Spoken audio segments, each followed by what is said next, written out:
They tried every dirty trick to force me off my family's ranch, a legacy my grandfather carved from Texas, dirt 70 years ago. One day, a notice arrived from an HOA I'd never joined, demanding $15,000 in fines for aesthetic violations and lowering property values. Their goal? Bankrupt me so a developer could snatch my land for a luxury resort.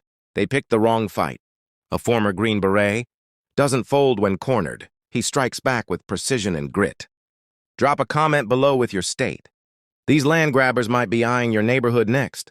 Morgan Ranch, 200 acres straddling the Texas-New Mexico border, has been ours for 3 generations. My grandfather, a W-2 vet, turned barren scrub into a thriving cattle operation. I grew up learning its rhythms from my father, absorbing the value of sweat and soil. When Dad died 5 years ago, I left Special Forces to take over. The shift from battlefield to barn wasn't easy, but the ranch was profitable again until the vultures swooped in. Over the past decade, our rural haven transformed.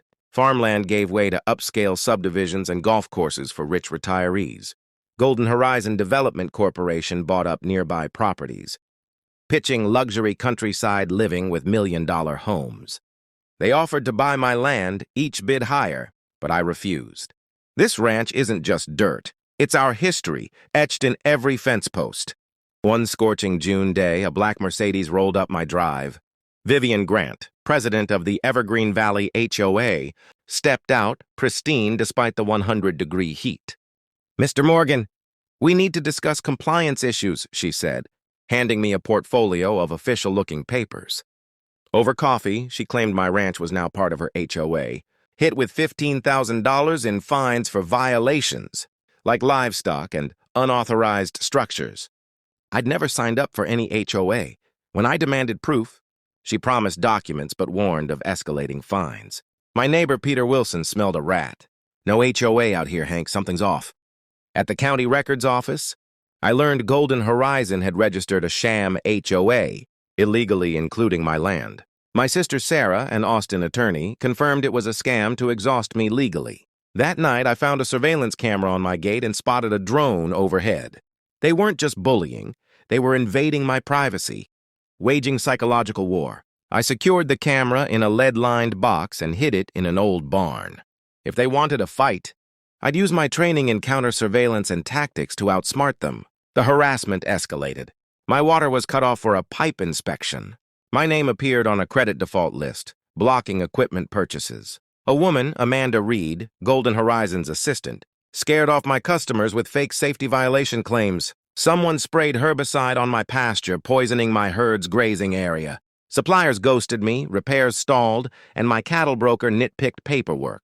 Sheriff's Deputy Trent Jenkins harassed me with petty citations. I documented everything, fortified the ranch with cameras, and leaned on my military skills to protect it. Local reporter Elena Rodriguez revealed Golden Horizon's history of strong-arming landowners in other counties. Then my hay barn burned. Sheriff's report called it electrical. Despite no power lines, watching the smoldering ruins, I knew they wanted to erase me. A package arrived, a bankruptcy guide and a photo of Sarah's house. They were threatening my family. I went quiet, letting them think I was breaking. I planted decoy cameras, moved real ones, and faked operational breakdowns. I attended HOA meetings incognito, noting their shady dealings. With Elena, I dug into Golden Horizon's web of shell companies and political bribes. A whistleblower, an ex-contractor, exposed their illegal utility lines.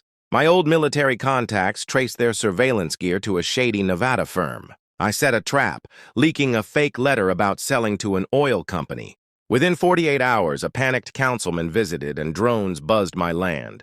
Elena's expose was ready, backed by 14 landowners and video evidence. Then Marcus Reynolds, Golden Horizon's CEO, showed up with bodyguards oozing arrogance. "Name your price, Morgan," he said, offering $2 million. I slid him a folder of evidence: fraud, fake licenses, whistleblower testimony. His smugness vanished. Reynolds admitted, my land's water access and entry point were critical for his $500 million resort. He threatened bankruptcy and worse. Unbeknownst to him, my security system recorded every word. I found a listening device he'd planted under my armchair. Then in my father's study, I discovered a 1950 survey showing our ranch was 50 acres. Larger Golden Horizon sales. Office was on my land, built illegally. With Sarah and attorney Emma Chen, I verified the survey. My friend Rick, a former teammate, suggested a game changer. Under Texas law, I could open a shooting range, zoning be damned. A range bordering their resort would tank property values. I poured my savings into Freedom Range, designed for maximum noise impact within legal limits. Veterans helped build it, and we worked fast. Reynolds sent a helicopter to spy. He called, furious, "You're playing with fire, Morgan."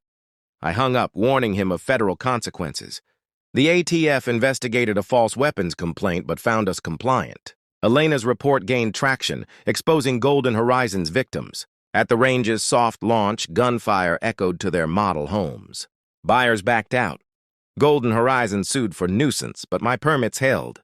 Community support surged. Donations, volunteers, and veterans rallied.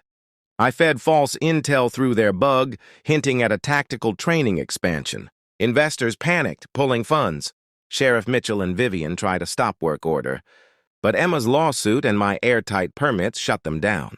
Commissioner Harper, untainted, exposed Golden Horizon's permit fraud. A viral Reddit video, Green Beret Fights Fake HOA, drew national eyes. An anonymous email sent footage of Reynolds, ordering mercenaries to sabotage the range. The FBI, tipped by Elena's contact, Agent Ramirez, set up a sting. That night, we caught 2 intruders planting incendiaries. They flipped, linking Reynolds via phone records. Elena's story broke.